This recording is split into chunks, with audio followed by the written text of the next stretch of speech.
नमस्कार दोस्तों, आप सभी का स्वागत है। हमारा टॉपिक चल रहा है निर्देशांक ज्यामिति कोऑर्डिनेट ज्योमेट्री, जिसमें हम लाइन पॉइंट हमारा कवर हो चुका है और हम स्ट्रेट लाइन भी पढ़ चुके हैं। अब हम आगे अगला टॉपिक ले रहे हैं सर्कल यानी वर्त। ठीक है, तो शुरू करते हैं। सबसे पहले वर्त क्या होता है? एक निश्चित बिंदु से समान दूरी पर स्थित बिंदुओं का बिंदुपथ होता है। यानी एक हमारे पास निश्चित बिंदु होगा और कुछ बिंदु होंगे जो उस बिंदु से क्या रहेंगे, हमारे निश्चित बिंदु से समान दूरी पर रहेंगे। या फिर हम क्या बोल सकते हैं, हमारे पास एक फिक्स पॉइंट होगा और एक हमारे पास क्या होगा, वेरिएबल पॉइंट होगा, यानी चल बिंदु होगा। चल बिंदु होगा हमारे पास। अब चल बिंदु क्या है, हमारे फिक्स पॉइंट से हमेशा क्या रहेगा, एक कांस्टेंट दूरी पर रहेगा।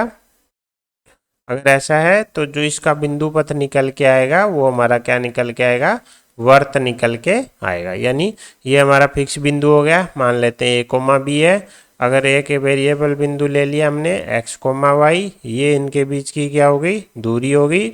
अब ये दूरी बदलनी नहीं चाहिए, तो अब हमें इस पॉइंट को मूव कराना है। लेकिन हमें पता है जैसे ही हम इधर मूव कराएंगे दूरी बढ़ जाएगी, इधर मूव कराएंगे दूरी घट जाएगी। यानी ऐसे तो हम मूव नहीं करा सकते, तो हमें कैसे मूव कराना पड़ेगा, ऐसे मूव कराना पड़ेगा, जिससे कि ये दूरी क्या बनी रहे, समान बनी रहे।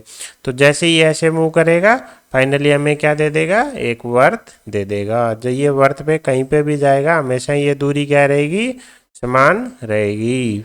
यानी एक हमारे पास फिक्स बिंदु है, फिक्स बिंदु से हमारे पास क्या है, एक वेरिएबल पॉइंट है और दोनों के बीच की क्या है, दूरी हमेशा क्या रह रही है, फिक्स रह रही है। फिक्स डिस्टेंस है दोनों के बीच में। तो जो वेरिएबल पॉइंट है इसका जो लोकस निकल के आएगा वो हमारा वर्त होगा। इसमें जो फिक्स पॉइंट है वो उस वर्त का क्या बन जाएगा, केंद्र बन जाएगा। और जो फिक्स दूरी है वो क्या बन जाएगी, उस वर्त की त्रिज्या बन जाएगी।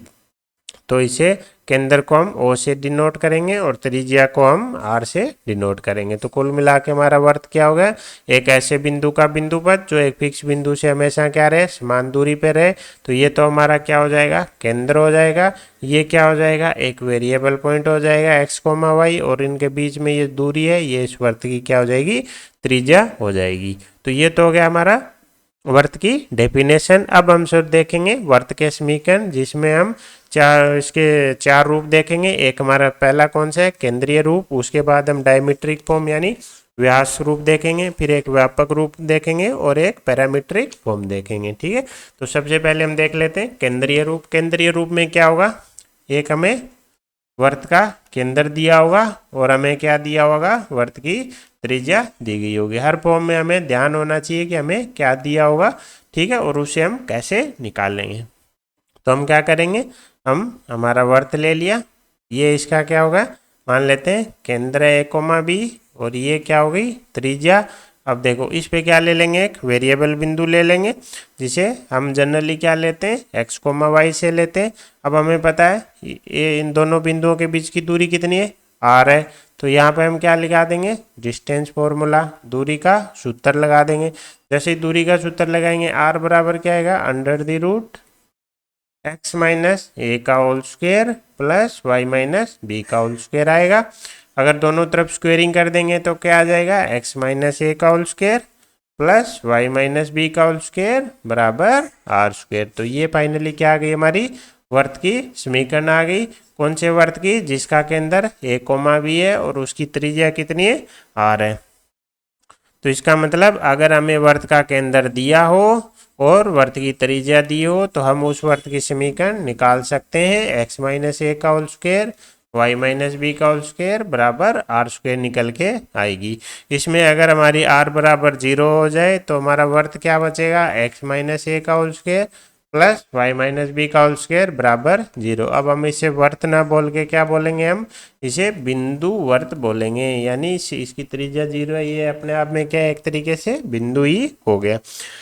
ठीक है, तो ये पहली फॉर्म हो गई जिसे हम केंद्रीय फॉर्म बोलते हैं, जिसमें हमें एक केंद्र दिया होगा, एक त्रिज्या दी होगी। जैसे ही केंद्र और त्रिज्या देंगे हम क्या निकाल लेंगे, वर्त की समीकरण या निकाल लेंगे। ये हमें डायरेक्ट याद रखनी है। ठीक है, अब हम देखते हैं अगली फॉर्म। अगली फॉर्म क्या है, डायमीट्रिक फॉर्म यानी व्यास रूप। व्यास रूप में क्या होगा, हमें वर्त के व्यास के क्या दिए होंगे, दोनों एंड पॉइंट दिए होंगे, दोनों सिरे दिए होंगे। तो उस केस में हमें क्या निकालनी होगी, वर्त की समीकरण निकालनी होगी। तो कैसा केस बनेगा, जैसे मान लेते हैं ये हमारा वर्त है, ये वर्त का व्यास है, ये वर्त का क्या हो गया, केंद्र हो गया, और ये दोनों क्या हो गए, ए और बी क्या हो गए, हमारे व्यास के पॉइंट हो गए, यानी डायमीट्रिक एंड हो गए, डायमीट्रिक एंड पॉइंट हो गए। ठीक है, जो कि हमें दिए गए। अब इसमें हमारी अप्रोच क्या रहेगी, वही अगर हमें समीकरण निकालनी है यानी बिंदु का लोकस निकालना है, तो हमें तो एक्स और वाई में एक समीकरण चाहिए। उसके लिए हमें क्या करना पड़ेगा, एक चल बिंदु लेना पड़ेगा। और चल बिंदु कहाँ लेंगे, वर्त पे लेंगे। मान लेते हैं ये हमारा क्या है, चल बिंदु है एक्स कोमा वाई। तो अगर हम इन तीनों पॉइंट को आपस में मिला दें तो हम देखते हैं कि हमारे पास क्या बन गया, एक त्रिभुज बन गया। त्रिभुज कौन सा बना, ए बी सी। लेकिन अगर हम ध्यान से देखें तो त्रिभुज हमारा कहाँ बना है, अर्धवर्त में बना है। ये हमें पता है कि अर्धवर्त में बना हुआ त्रिभुज कैसा होता है, समकोण त्रिभुज होता है।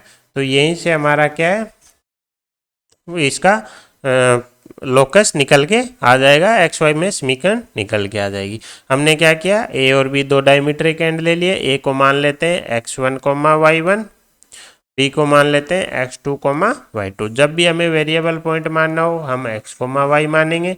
जब भी हमें कोई फिक्स पॉइंट मानना हो तो जनरली हम x1 y1 या फिर h के या अल्फा बीटा इस फॉर्म में मानेंगे। लेकिन जब भी x y मान रहे हैं तो हम मान के चलेंगे वो हमारा क्या है, चल बिंदु है, वेरिएबल पॉइंट है। जैसे हमारे पास दो पॉइंट दिए गए थे, हमने एक वेरिएबल पॉइंट ले लिया जो कि वर्त के ऊपर है, तीनों को आपस में मिलाया, हमारे पास क्या आ गया, त्रिभुज आ गया। अब हमें पता है हमारा त्रिभुज कहाँ बन रहा है, अर्धवर्त में बन रहा है।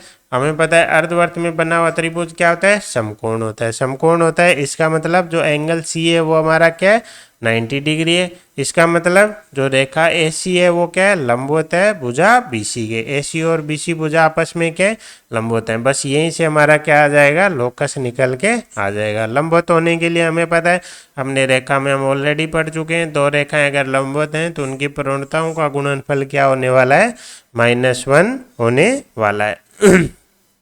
हम देखो, हम सबसे पहले बात करते हैं भुजा ए सी की, जिसमें हमारा सी पॉइंट क्या है, एक्स वाई, ए पॉइंट क्या है हमारा, x1 y1। तो हम इसकी प्रवणता निकाल सकते हैं।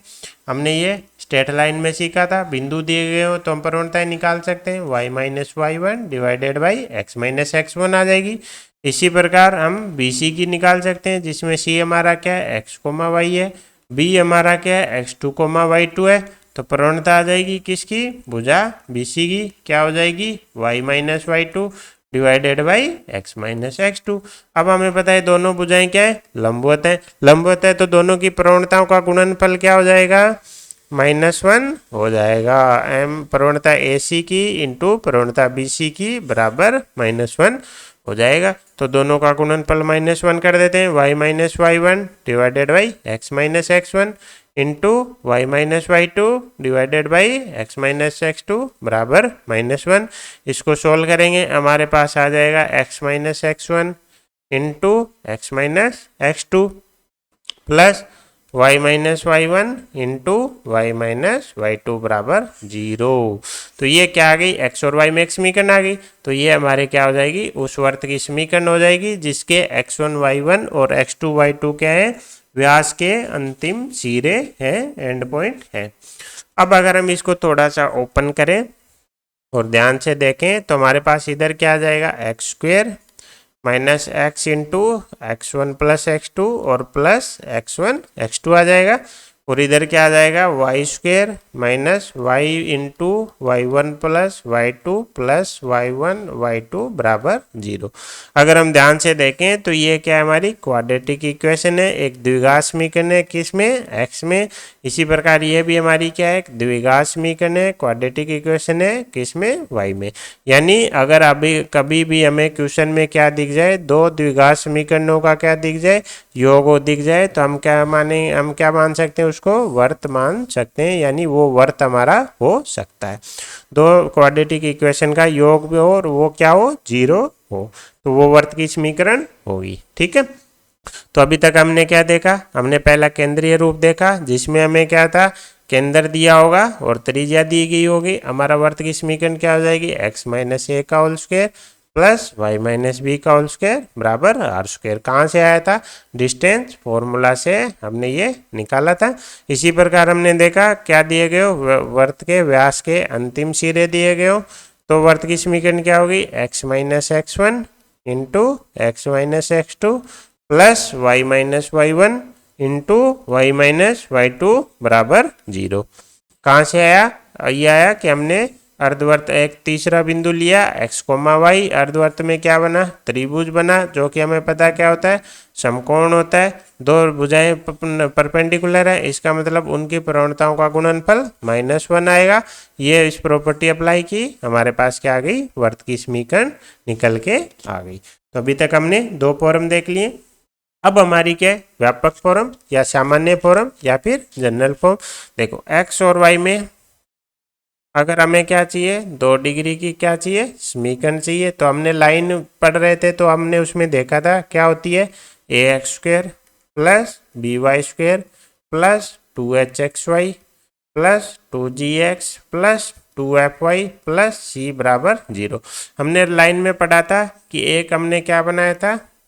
डिटर्मिनेंट बनाया था, और हमने बोला था अगर ये डिटर्मिनेंट 0 है तब तो ये किसको दर्शाएगी? रेखाओं के जो पेयर को दर्शाएगी, है ना? 2 रेखाओं के पेयर को दर्शाएगी। लेकिन ये वर्त को कब दर्शाएगी? उसकी क्या कंडीशन है वो हम देख लेते हैं। तो उसमें 2 कंडीशन है। पहली कंडीशन क्या है कि एक्स स्क्वेयर का गुणांक और वाई स्क्वेयर का गुणांक क्या होने चाहिए? बराबर होने चाहिए। और कैसे होने चाहिए? नॉन जीरो होने चाहिए, यानी उसमें एक्स स्क्वेयर और वाई स्क्वेयर की टर्म में वो होनी चाहिए, प्लस दोनों के गुणांक इक्वल होने चाहिए।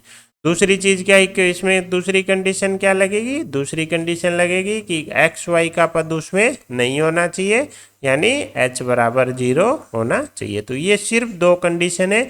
अगर ये 2 कंडीशन लग रही हैं तो ये समीकरण वर्त की समीकरण बनने के लिए तैयार है। कंडीशन क्या है? a बराबर b होना चाहिए और h बराबर 0 होना चाहिए। जैसे ही a बराबर b किया और h बराबर 0 किया तो हमारी समीकरण एक तरीके से क्या दिख जाएगी? X square plus Y square plus 2gx plus 2fy plus c बराबर 0 की फॉर्म में आ जाएगी। एक्स और वाई के गुणांक बराबर है, प्लस एक्स वाई का कोई पद है नहीं। अब हमें क्या है? यहाँ तक तो याद रखनी ही रखनी है 2 कंडीशन। उसके अलावा अब हमें इसका केंद्र और त्रिज्या में डायरेक्ट याद रखनी है। इसका केंद्र हो जाएगा -g, -f। हमें पता है g क्या है? हमारा x के गुणांक का क्या है? आधा, और उसका क्या लेना है फिर? माइनस। इसी प्रकार f हमारा क्या है? y का गुणांक और उसका क्या है? आधा। तो ये हमें पता है। तो इसका मतलब x के गुणांक का आधा और माइनस लेने पे क्या आ जाएगा? केंद्र का x निर्देशांक आ जाएगा। इसी प्रकार समीकरण में y के गुणांक का आधा और माइनस लेने से केंद्र का क्या आ जाएगा? y निर्देशांक आ गया। तो जब ये दोनों चीजें आ जाएंगी तो त्रिज्या आ जाएगी। इसमें क्या करना है? केंद्र के x निर्देशांक का स्क्वायर करना है, केंद्र के y निर्देशांक का स्क्वायर करना है, और उसमें से माइनस कर देना है c को। तो ये आ गया त्रिज्या का फॉर्मूला, जो कि हमें डायरेक्ट याद रखना है। याद रखना इन 2 का स्क्वायर है, और ये क्या है? बिना स्क्वायर के नॉर्मल माइनस होगा। तो केंद्र हमारा क्या हो जाएगा? -g, -f, और त्रिज्या क्या हो जाएगी? g square plus f square minus c। इसका स्क्वायर प्लस इसका स्क्वायर और माइनस कांस्टेंट। अब हम देखें कि क्या क्या केस हो सकते हैं। पहला केस क्या हो सकता है कि G square plus F square minus C क्या आ जाए? पॉजिटिव आ जाए, यानी G square plus F square greater than क्या हो जाए? सी हो जाए। तो उस केस में हमारा आर क्या आएगी? वास्तविक वैल्यू आएगी। अगर वास्तविक वैल्यू और वैसे कैसी धनात्मक वैल्यू आएगी। अगर ऐसा है तो इसका मतलब हमारा वर्त क्या होगा? वास्तविक वर्त होगा, रियल वर्त होगा। वर्त कैसा होगा? वास्तविक होगा। इसी प्रकार क्या हो जाए? G square plus F square minus C बराबर क्या हो जाए? 0 आ जाए। तो उस केस में त्रिज्या क्या हो जाएगी? 0 आ जाएगी। त्रिज्या 0 होते ही हमारा वर्त कैसा हो जाएगा? बिंदु वर्त हो जाएगा। इसी प्रकार G square plus F square minus C क्या है? नेगेटिव भी हो सकता है।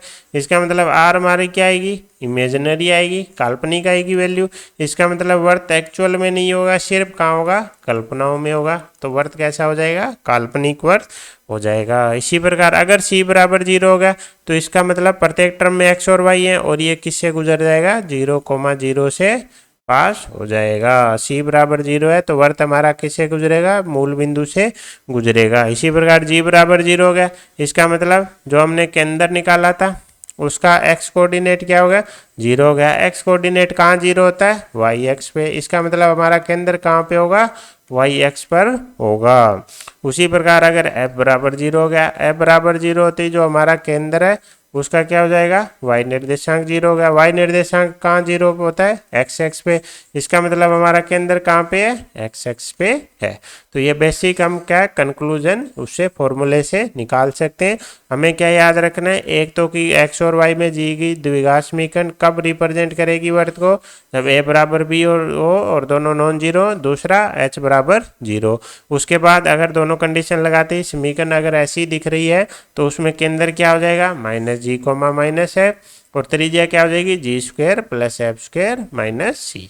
तो ये हो गई हमारी तीसरी फॉर्म, जिसे हम क्या बोल रहे हैं, जनरल फॉर्म या फिर व्यापक समीकरण हम बोल रहे हैं। इसके बाद लास्ट फॉर्म हम देख रहे हैं कौन सी, प्राचलिक समीकरण, जिसे हम क्या बोलेंगे, पैरामीट्रिक फॉर्म भी बोलेंगे।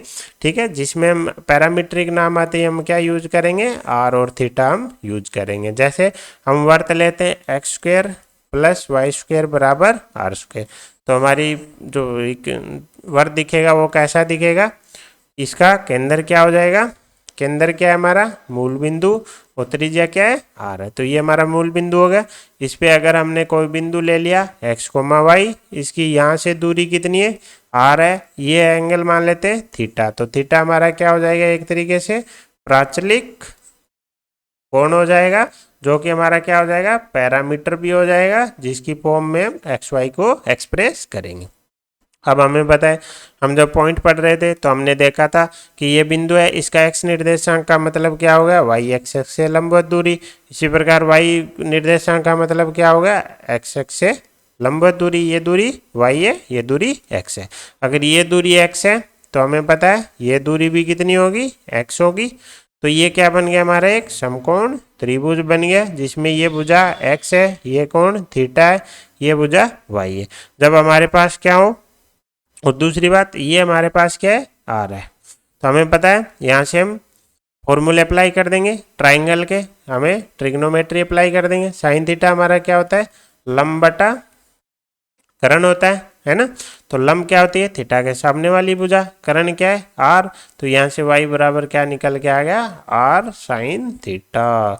इसी प्रकार अगर कोस थीटा का फॉर्मूला लगाएंगे तो कोस थीटा क्या होता है, आधार बटा करण, तो आधार एक्स है, करण आर है, तो यहाँ से एक्स बराबर क्या आ जाएगा, आर कोस थीटा। तो ये क्या आ गया, हमारा पैरामीट्रिक फॉर्म आ गई किसी भी सर्कल की। कौन से सर्कल की, जिसकी त्रिज्या आर है और जिसका केंद्र क्या है, मूल बिंदु है, उसकी पैरामीट्रिक फॉर्म क्या आ जाएगी, एक्स बराबर आर कोस थीटा और वाई बराबर आर साइन थीटा। तो हम जैसे वर्त पे बिंदु मान रहे थे एक्स कोमा वाई, तो अब हम क्या मान सकते हैं, r cos theta comma r sine theta भी मान सकते हैं। कौन से वर्त के लिए, x square plus y square बराबर आर स्क्वायर के लिए। ये क्या हो जाएंगे, किसी भी बिंदु के प्राचलिक निर्देशांक भी हम इसे बोल सकते हैं, प्राचलिक कोऑर्डिनेट हो जाएंगे हमारे। ठीक है, ये हमारे क्या थे, कार्टेशियन कोऑर्डिनेट थे, किसके, वर्त पर स्थित किसी भी बिंदु के। ठीक है, ये तो हो गया जब आपका क्या हो, केंद्र 0 0। तो ये भी हो सकता है कि आपका केंद्र 0 0 ना हो, तो हम दूसरा वर्त ले लेते हैं, एक्स माइनस ए का whole square plus Y minus B का होल स्क्वायर बराबर आर स्क्वायर। तो अब हमारा केंद्र क्या हो गया, ए कोमा बी, त्रिज्या क्या हो गई, आर। अब अगर इसमें आप डायरेक्ट याद रखना चाहो तो हम डायरेक्ट याद रख सकते हैं, एक्स को किससे रिप्लेस किया गया, एक्स माइनस ए से, वाई को किससे रिप्लेस किया गया, वाई माइनस बी से। तो हमारा क्या होगा, ये जो पैरामीट्रिक फॉर्म में थी उसमें भी एक्स को रिप्लेस कर देते हैं, तो एक्स माइनस ए बराबर क्या आ जाएगा, आर कोस थीटा। वाई को रिप्लेस कर दिया वाई माइनस बी से, तो वाई माइनस बी बराबर आर साइन थीटा। यहाँ से एक्स बराबर क्या आ जाएगा, a plus r cos theta. यहाँ से वाई बराबर क्या आ जाएगा, b plus r sine theta, जहाँ पे हमारा ए क्या है, हमारे वर्त के केंद्र का एक्स कोऑर्डिनेट, और बी हमारा क्या है, वर्त के केंद्र का वाई कोऑर्डिनेट। ये तो हो गया डायरेक्ट याद रखना। अब हम दूसरा प्रॉपर देख लेते हैं मेथड से कि ये आता कैसे है ना। तो वही हमें क्या करना है, हमारा प्लेन बनाना है। मान लेते हैं ये हमारा वर्त है, ये केंद्र है ए कोमा बी। अगर ये केंद्र है तो हमें पता है ये दूरी ए हो जाएगी, ये दूरी बी हो जाएगी। अब फिर हम एक बिंदु ले लेते हैं, कौन सा, एक्स कोमा वाई। तो ये एक्स कोमा वाई है, तो हमें पता है ये दूरी क्या हो जाएगी, एक्स हो जाएगी, और ये दूरी कितनी हो जाएगी, वाई हो जाएगी। तो इसको हम इससे मिलाएंगे, ये हमारा एंगल क्या बनेगा, थीटा बनेगा। तो हमारा क्या है, ये दूरी कितनी आ जाएगी, हमें पता है कितनी हो जाएगी, x माइनस ए हो जाएगी। उसी प्रकार ये दूरी कितनी हो जाएगी, y माइनस बी हो जाएगी। तो इस त्रिभुज को हम क्या करते हैं, बाहर निकाल लेते हैं। ये x माइनस ए हो गया, ये y माइनस बी हो गया, ये थीटा हो गया, ये r हो गया। अगेन हम क्या निकाल लेते हैं, साइन थीटा और कोस थीटा निकाल लेते हैं। साइन थीटा क्या हो जाएगा, लंब बटा आधार वो करण, तो y माइनस बी बराबर r। उसी प्रकार कोस थीटा क्या हो जाएगा, आधार बटा करण, तो x minus A divided by r। दोनों को सॉल्व करेंगे, वही चीज निकल के आएगी। तो हमें पहले वाला कोऑर्डिनेट याद नहीं रखना, हमें ये याद रखना है। इससे हम वो निकाल लेंगे कि जब वर्त का केंद्र 0,0 हो तो हम a बराबर 0 लिख देंगे और b बराबर 0 रख देंगे। तो हमें क्या याद रखना है, कोई भी वर्त जिसका केंद्र a, b है, जिसकी त्रिज्या r है, तो उसकी प्राचलिक फॉर्म क्या होगी, उसकी पैरामीट्रिक फॉर्म क्या होगी, x बराबर a plus r cos theta, y बराबर b plus r sine theta. बस हमें डायरेक्ट ये याद रखनी है, कैसे आया वो भी हमने देख लिया। तो ये हो गए हमारे 4 फोरम वर्त की, जिसमें पहली फोरम क्या थी हमारी, केंद्रीय फोरम, जिसमें तो केंद्र दिया होगा, त्रिज्या दी होगी। दूसरा क्या था, व्यास फोरम, जिसमें क्या होगा, व्यास के सिरे दिए होंगे x1, y1 और x2, y2। तीसरा हमारा क्या था, हमारी जनरल फॉर्म थी, जिसमें हमें a बराबर b करना है और h बराबर 0 करना है, और हमारा केंद्र क्या था, माइनस जी कोमा माइनस है, और त्रिज्या क्या आई थी, G square plus F square minus C. उसी प्रकार अगर कोई वर्त है जिसका केंद्र a, b है, त्रिज्या r है, तो उसकी प्राचलिक फॉर्म क्या हो जाएगी, x बराबर a plus r cos theta, y बराबर b plus r sine theta. यानी अगर हम x, y मान लेते हैं तो हम प्राचलिक फॉर्म में बिंदु क्या मान सकते हैं, a plus r cos theta और b plus r sine theta भी हम बिंदु वर्त पर मान सकते हैं। ठीक है, तो वर्त की समीकरण के ये 4 रूप हो गए। अब हम इनके बेसिस पे कुछ क्वेश्चन देख लेते हैं। पहला क्वेश्चन है, क्वेश्चन में हमें क्या दे रखा है, एक समबाहु त्रिभुज है। ठीक है, तो जिसके 2 शीर्ष क्या दे रखे हमें दिए गए, तीसरा शीर्ष क्या बोल रहा है, एक्स एक्स के ऊपर है। तो हमारी क्या पोजीशन बन सकती है, हमें पता है दोनों 2 शीर्ष हैं वो तो कहाँ है, एक्स एक्स पे, क्योंकि y निर्देशांक 0 है, तो ये एक्स एक्स हो गई। मान लेते हैं ये -1,0 है और ये 1,0 है। अब हमें पता है इन 2 शीर्ष को लेते हुए त्रिभुज अगर बनाना हो तो हम 2 पोजीशन हो सकती है, कि एक तो ये त्रिभुज बन जाए, संभव बनाना है, और दूसरा या फिर नीचे की साइड बन जाए। लेकिन क्वेश्चन वाला क्या बोल रहा है, तीसरा अक्ष कहाँ है, एक्स एक्स के ऊपर है, तो तीसरा अक्ष हमें ये लेना पड़ेगा, ना कि ये। तो नीचे वाला हमारा केस खत्म हो गया। तो हमारा ये फाइनली क्या आ गया, हमारा वो संभव त्रिभुज आ गया। ठीक है, जिसमें हमें तीसरा शीर्ष दिया नहीं है ना, तीसरा शीर्ष हमें दिया नहीं है, लेकिन हमें पता है ये संभव है, ये भुजा तीनों भुजाएं बराबर है। तो तीसरा शीर्ष हम h, k ले लेते हैं। यहाँ पे हमें पता है ये दूरी कितनी है, 2, दूरी फॉर्मूले से आ जाएगी। तो ये 2 है, तो ये भी कितनी होगी, 2 होगी, और ये भी कितनी होगी, 2 होगी। तो दोनों कंडीशन को अप्लाई कर देते हैं इस दूरी को। जैसे मान लो अगर हम इसको a लें, इसको b लें, इसको c लें, तो ac बराबर 2, तो ac स्क्वायर बराबर 4 हो जाएगा। तो यहाँ से हमारा क्या आ जाएगा, h प्लस 1 का whole square plus k square बराबर 4 आ जाएगा। इसी प्रकार ab स्क्वायर बराबर भी 4 आएगा। तो दूरी फॉर्मूले से h माइनस 1 का whole square plus k square बराबर 4। अगर हम इन दोनों समीकरणों को ध्यान से देखें तो हमारे पास क्या निकल के आ गया, h प्लस 1 का होल स्क्वायर बराबर h माइनस 1 का होल स्क्वायर। इसको जैसे ही सोल्व करेंगे h बराबर 0 निकल के आ जाएगा। जैसे ही h बराबर 0 इसमें किसी भी फॉर्म में लिखेंगे, हमारे पास k की वैल्यू आ जाएगी +-√3। लेकिन हमें पता है कि k अगर हमने -√3 ले लिया तो तीसरा शीर्ष 0, -√3 आएगा, जो कि क्या आ जाएगा, x एक्स के नीचे आ जाएगा। लेकिन उसने तो क्या बोला है, ऊपर लेना है, तो ये हम नहीं ले सकते। तो हमें पता है k पॉजिटिव लेना है, तो k बराबर क्या आ जाएगा, प्लस रूट 3 आ जाएगा। जैसे ही h कोमा के आ गए यानी तीसरा रूट हमारे शीर्ष हमारे पास निकल के आ गया। तो ये तो पहले ही इस कंडीशन से हमने क्या निकाला, त्रिभुज का शीर्ष निकाला। अब हम आगे बढ़ते हैं। ये क्या बोल रहे हैं, त्रिभुज के परिगत वर्त की समीकरण बताइए, यानी इन तीनों बिंदुओं से गुजरने वाले हमें वर्त की समीकरण बतानी है। तो हमने त्रिभुज में, हम पॉइंट में जब पढ़ रहे थे त्रिभुज के, हमने क्या पढ़े थे, केंद्र पढ़े थे। तो वहां से हमने देखा था तीनों शीर्षों से जाने वाले वर्त को क्या बोलते हैं, परिवर्त बोलते हैं। और परिवर्त का केंद्र क्या होता है, उस त्रिभुज का परिकेंद्र कहलाता है। यानी त्रिभुज का परिकेंद्र है वो हमारे परिवर्त का क्या बन जाएगा, केंद्र बन जाएगा। तो हमें क्या चाहिए, ये परिकेंद्र चाहिए। अब हमें पता है संभव त्रिभुज है, तो वहीं पे हमने प्रॉपर्टीज में पढ़ा था संभव त्रिभुज के केस में सभी क्या होंगे, एक ही जगह होंगे। सभी कौन, केंद्रक, लंब केंद्र और हमारा क्या था, अंतः केंद्र था और परिकेंद्र। हमें पता है चारों एक जगह ही होंगे। तो हम क्या निकाल लेंगे, केंद्रक निकाल लेंगे। क्यों, क्योंकि हमारे पास तीनों शीर्ष हैं, तीनों शीर्ष हो तो केंद्रक निकालना क्या होता है, आसान होता है। तो केंद्रक हमारा क्या आ जाएगा, तीनों शीर्षों के एक्स निर्देशांकों का सम करना है और डिवाइडेड बाई 3। तो अगर हम ये करेंगे तो ये हमारे पास क्या निकलेगा, केंद्रक निकलेगा। अब ये केंद्र क्या होगा, हमारे परिकेंद्र के भी बराबर होगा, परिकेंद्र के बराबर होगा। इसका मतलब जो हमारा वर्त हमें चाहिए उसका केंद्र हमें मिल गया एक तरीके से। तो ये हमारा क्या है, परिकेंद्र भी होगा। जो परिकेंद्र है वो हमारे वर्त का क्या बन जाएगा, केंद्र बन जाएगा। तो इसका मतलब हमारे पास क्या आ गया, वर्त का केंद्र आ गया। अब अगर हमारे पास वर्त का केंद्र आ गया जो कि कितना है, 0,1/√3, और इस पे हमें तीन बिंदु पता हैं जो कौन है, हमारे संभव त्रिभुज के शीर्ष हैं। तो इनमें से किसी भी एक को उठा लेते हैं और उससे इसके बीच की क्या निकाल देंगे, दूरी निकाल देंगे। तो उससे हमारी क्या आ जाएगी, त्रिज्या आ जाएगी। जैसे ये पॉइंट था हमारा -1,0, ये ले लेते हैं, इनके बीच में दूरी का फॉर्मूला लगा देते हैं। तो r² बराबर क्या हो जाएगा, -1 - 0 का होल स्क्वायर प्लस 0 - 1/√3 का होल स्क्वायर। ये बन गया 1 + 1/3 यानी 4/3। ये बन गया r²। अब हमारे पास केंद्र आ गया, त्रिज्या आ गया। कौन सी फॉर्म लगा देंगे, केंद्रीय फॉर्म लगा देंगे। क्या हो जाएगा, x - 0 का होल स्क्वायर प्लस y - 1/√3 का होल स्क्वायर बराबर r² हो जाएगा। तो ये हमारे फाइनल उस वर्त की क्या निकल के आ गई, समीकरण निकाल के आ गई। इसको अगर हम सोल्व कर लेंगे तो यहाँ से तो x² आ जाएगा, यहाँ से प्लस का y² आएगा और माइनस का 2y/√3 आ जाएगा।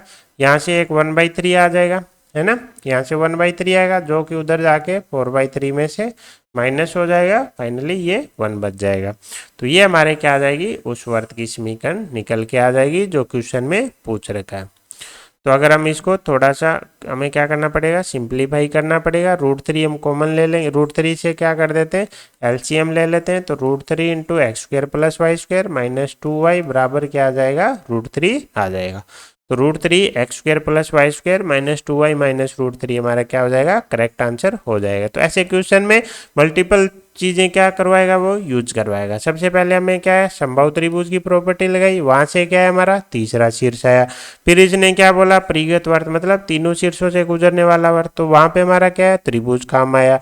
त्रिभुज में हमें पता है कि परिकेंद्र होता है वो क्या होगा, परिगत वर्त या परिवर्त का क्या होगा, केंद्र होगा। तो हमें क्या चाहिए, परिकेंद्र चाहिए। लेकिन हमें क्या दिया गया, संभव। संभव में हमें पता है सारे क्या होते हैं, एक ही जगह होते हैं। तो हम परिकेंद्र ना निकाल के क्या निकालेंगे, केंद्रक निकालेंगे। क्यों, क्योंकि वो निकालना क्या होता है, आसान होता है। तीनों पॉइंट के जो शीर्ष दिए गए उनके x निर्देशांकों का सम करके 3 से डिवाइड करना है, y निर्देशांकों का सम करके 3 से डिवाइड करना है। क्या गया, केंद्रक। ये केंद्र क्या बन जाएगा, परिकेंद्र। परिकेंद्र हमारे वर्त का क्या हो जाएगा, केंद्र हो जाएगा। जब वर्त का केंद्र आ गया, वर्त पर तीन बिंदु स्थित हैं तो कोई भी एक उठाओ, दोनों के बीच की दूरी निकालो, क्या आ जाएगी, त्रिज्या। केंद्र आ गया, त्रिज्या आ गई, क्या निकाल लेंगे, वर्त की समीकरण निकाल लेंगे। चलते हैं अगले क्वेश्चन पे। क्वेश्चन में क्या बोल रहा है, निर्देशीय अक्ष यानी x और y अक्ष और दूसरी ये रेखा। तो सबसे पहले हमें ये तीनों चीजें बनानी पड़ेगी। 4x + 3y = 6 हमें देखते ही पता चल रहा है इसकी पूर्णता कितनी है, -4/3। और दूसरी चीज हमारे इसका x अंतःखंड क्या है, x अंतःखंड मतलब y = 0 रखेंगे तो 3/2 आएगा। उसी प्रकार y अंतःखंड कितने हैं, 6/3 2 आएगा। इसका मतलब दोनों एक्सेस पे धनात्मक एक्सेस को काटेगा और नेगेटिव प्रवणता की है, तो हमारी रेखा की समीकरण कैसी आएगी, ऐसी आएगी।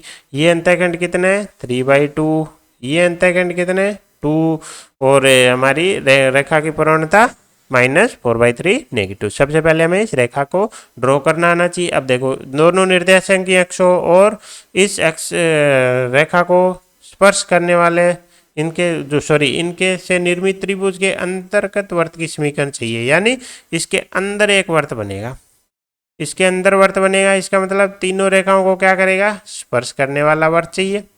अगर तीनों रेखाओं को स्पर्श करेगा तो हमें पता है तीनों रेखाओं से लंबवत दूरियां आएंगी, जो कि क्या बनेंगी, त्रिज्या बनेंगी, सब क्या होंगी, सेम होंगी।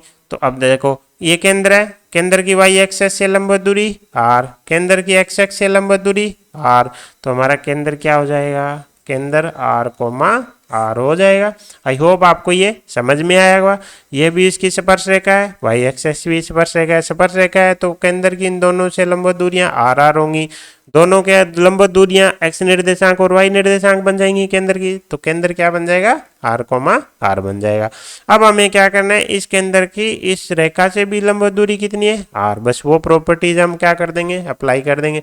हम क्या करेंगे, केंद्र r की 4x + 3y - 6 बराबर 0 से क्या निकालेंगे, दूरी निकालेंगे और उसे किसके बराबर कर देंगे, r के बराबर कर देंगे। अब यहाँ पे रेखा से बिंदु की लंबवत दूरी वाली प्रॉपर्टीज काम आएगी। तो जो हमारी त्रिज्या है r, वो किसके बराबर हो जाएगी, 4r + 3r - 6 divided by 5। I hope आपको ये निकालना आता होगा। ax + by + c बराबर 0 की x1, y1 से अगर लंबवत दूरी चाहिए तो ये आएगी ax1 + by1 + c का मोड, और नीचे आएगा a² + b²। तो वही किया हमने, xy की जगह r रख दिया, नीचे a² मतलब 16 + b² मतलब 25, 25 का रूट 5। अब हम क्या क्या आ गया, 5r बराबर मापांक 7r - 6। तो यहाँ से दो इक्वेशन बनेंगी, 7r - 6 बराबर 5r और 7r - 6 बराबर -5r। इसको सोल्व करेंगे, 2r बराबर 6, तो r बराबर कितना आ गया, 3 आ गया। इसको सोल्व करेंगे तो हमारा हो गया 12r बराबर 6 और r बराबर कितना हो गया, 1/2 हो गया। अब हमारे पास चैलेंज आ गया कि इनमें से हम कौन सी को लें, कौन से को लें। तो इसके लिए हम दोबारा हम देखेंगे कि ये हमारा क्या है, मूल बिंदु। तो मूल बिंदु की क्या निकालते हैं, रेखा से लंबवत दूरी निकालते हैं। तो लंबवत दूरी कितनी आ जाएगी, 0 + 0 - 6/5, जो कि कितनी आ गई, 6/5। हमें पता है यहाँ से लेके यहाँ तक ये दूरी कितनी है, 6/5, जबकि और यहाँ से यहाँ दूरी तक क्या है, त्रिज्या। तो हमारी त्रिज्या है जो वो क्या रहेगी, हमें पता है इस दूरी से हमेशा छोटी रहेगी। क्यों, मूल बिंदु की इस रेखा से दूरी क्या है, ज़्यादा है, जबकि केंद्र की इससे दूरी क्या है, कम है। तो हमें पता है r क्या रहेगी, 6/5 से छोटी रहेगी। तो r बराबर 3 हम नहीं ले सकते, r बराबर 1/2 लेंगे।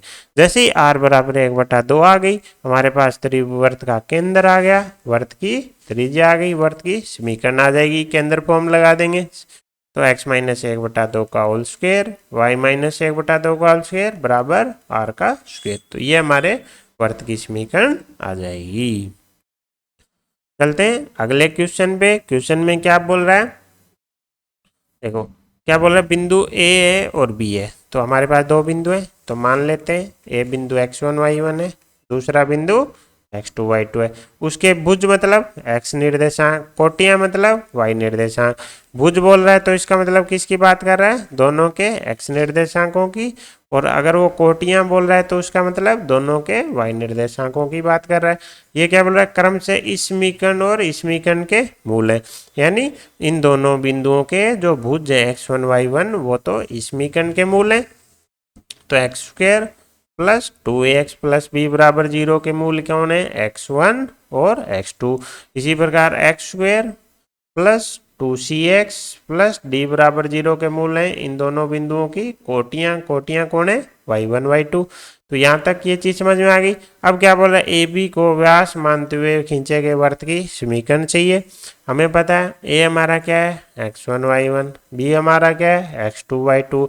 इन दोनों को व्यास मानकर वर्त बनाएंगे, वो क्या आएगा, x - x1 into x minus x two plus Y minus Y one into Y minus Y two बराबर 0। इसको जैसे ही ओपन करेंगे X square minus X into X one plus X two आ जाएगा plus X one X two आ जाएगा। यहाँ से क्या आ जाएगा Y square minus Y into Y one plus Y two और plus Y one into Y two बराबर 0 आ जाएगा। अब हमारी ये वर्त की समीकरण आ जाएगी, लेकिन हमारे पास X one Y one X two Y two की वैल्यू नहीं है, इनकी वैल्यू नहीं है, इनकी वैल्यू तो इनको तो हमें रिप्लेस करना पड़ेगा। तो हम क्या करेंगे, दोबारा सोचते हैं, इसने क्या बोल रखा है, ये इनके मूल हैं। तो जैसे ही द्विघात समीकरण के मूल पता हो हम दो चीजें बता सकते हैं, मूलों का योग बता सकते हैं और मूलों का गुणनफल बता सकते हैं। मूलों का योग क्या हो जाएगा -2 है, मूलों का गुणनफल क्या हो जाएगा b हो जाएगा। इसी प्रकार इस द्विघात समीकरण के लिए मूलों का योग क्या हो जाएगा माइनस का 2c हो जाएगा और मूलों का गुणनफल क्या हो जाएगा d हो जाएगा।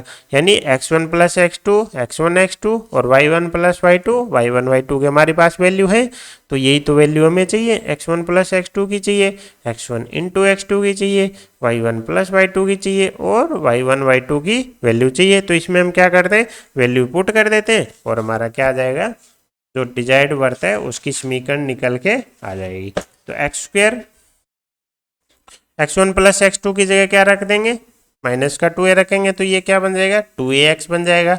ये हमारा b बन जाएगा plus y square, y1 plus y2 की जगह क्या रख देंगे, y1 प्लस y2 की जगह माइनस का 2c रखेंगे, तो ये 2cy बन जाएगा। y1 y2 की जगह क्या आ जाएगा d आ जाएगा। तो हमारा वर्त आ गया x square plus y square plus 2ax plus 2cy plus b plus d बराबर 0।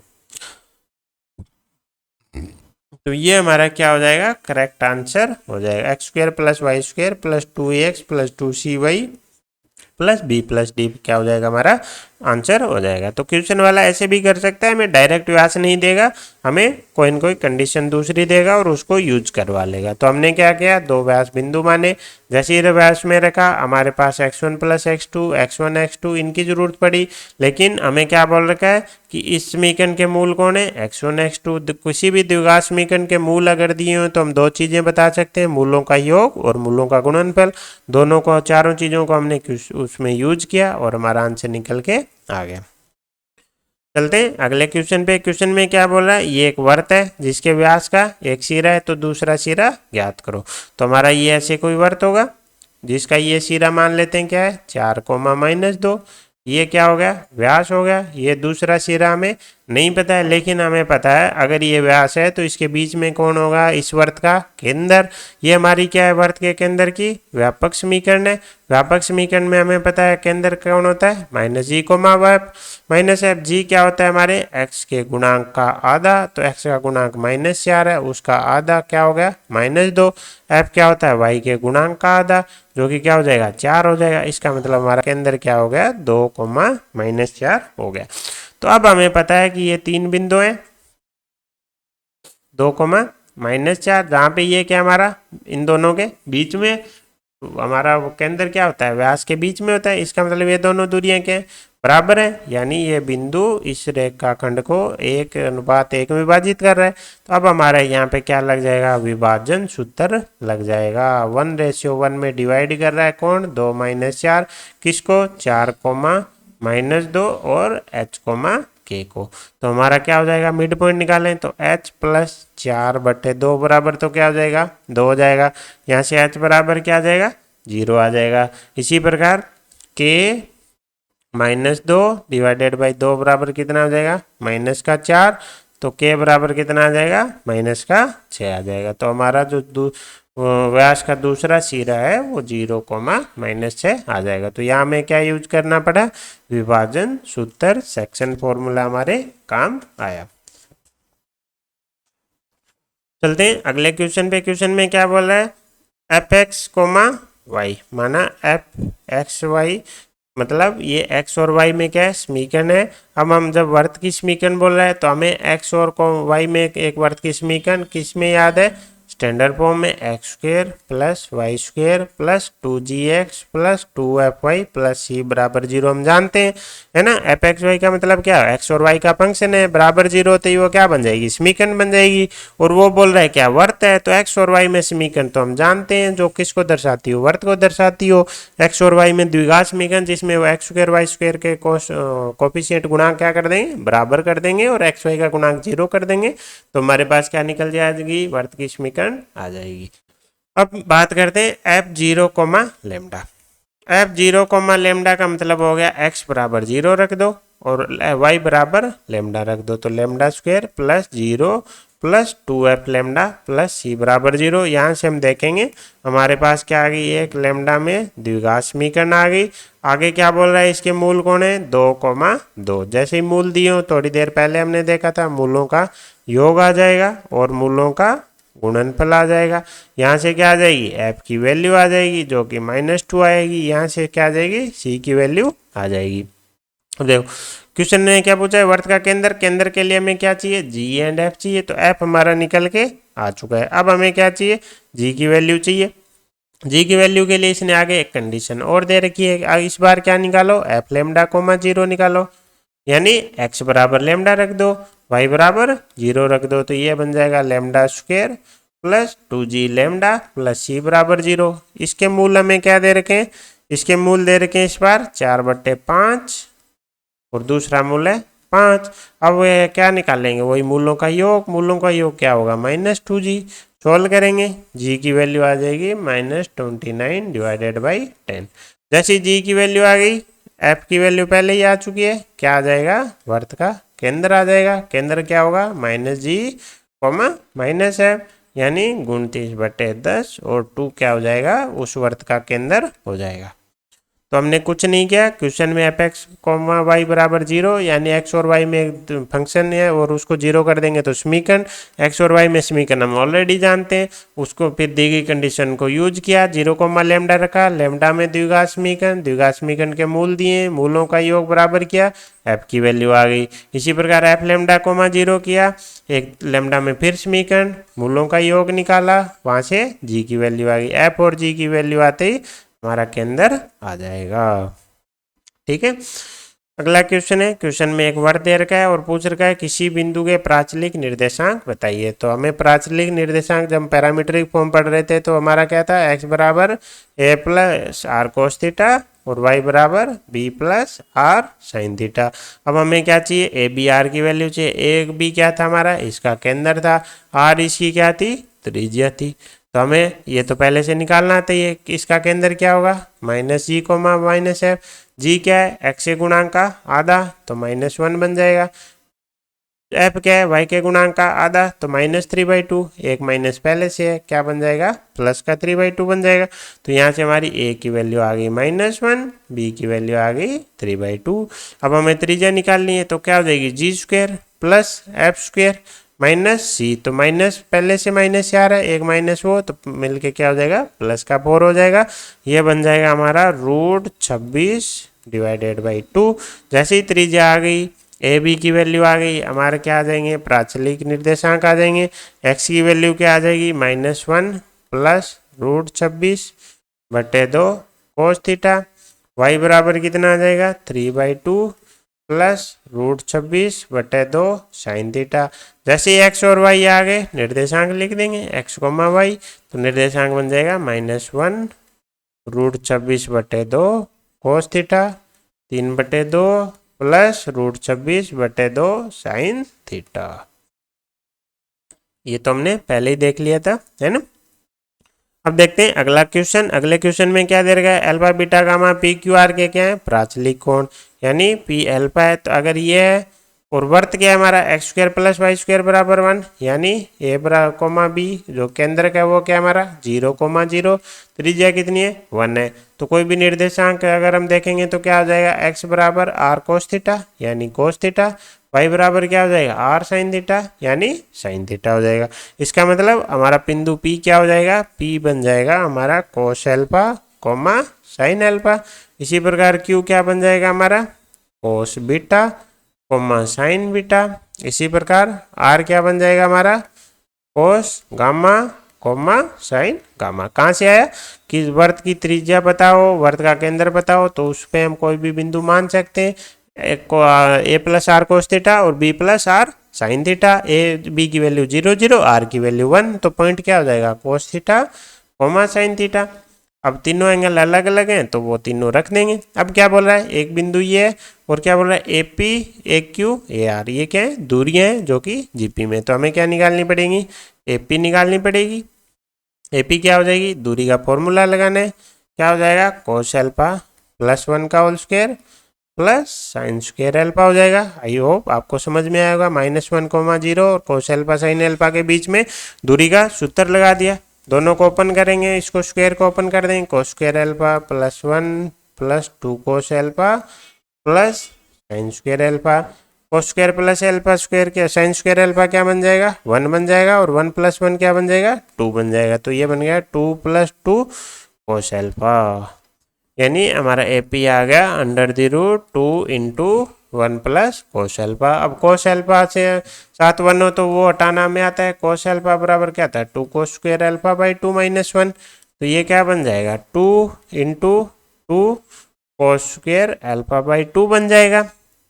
तो ये फाइनली क्या आ जाएगा बाहर निकल के 2 कोस एल्फा बाई 2 आ जाएगा। इसी प्रकार सेम वे में ए क्यू क्या आ जाएगा 2 कोस बीटा बाई 2 आ जाएगा। ए आर क्या आ जाएगा 2 कोस गामा बाई 2 आ जाएगा। क्वेश्चन वाला क्या बोल रहा है, A P A Q R किस में, जीपी में। अपना ए पी ए क्यू और ए आर किस में, जीपी में। इसका मतलब 2 कोस alpha by 2, 2 cos beta by 2, 2 cos gamma by 2 किस में, जीपी में। तो इसका मतलब कोस alpha by 2, cos beta by 2 और कोस गामा बाई 2 हमारे किस में आएंगे, जीपी में आएंगे। तो हमारा आंसर क्या हो जाएगा, ये तीनों किस में होंगे, जीपी में होंगे। तो आई होप आपको समझ में आया होगा। हमने क्या देखा, 3 में अपने वर्त की समीकरण देखी, केंद्रीय फॉर्म देखी जिसमें केंद्र दिया होगा, त्रिज्या दी होगी, व्यास फॉर्म देखी, व्यास के सिरे दिए होंगे और हम इसमें समीकरण निकाल लेंगे। तीसरा क्या था हमारा व्यापक समीकरण, जिसमें ए और बी बराबर होने चाहिए, नॉन जीरो, एच बराबर 0 होना चाहिए। केंद्र क्या आ जाएगा -g, -f, जहाँ g क्या है x² गुणांक आधा और f क्या है हमारा y² के गुणांक आधा। केंद्र क्या, त्रिज्या क्या आ जाएगी g² + f² - c। तीसरा हमने क्या देखा, अगर वर्त जिसका केंद्र a, b है, त्रिज्या r है, तो उसका पैरामीट्रिक फॉर्म क्या हो जाएगी, x बराबर a + r cos theta, y बराबर b + r sin थीटा। इसी के साथ आज की क्लास समाप्त करते हैं। Thank you so much. जय हिंद, जय भारत।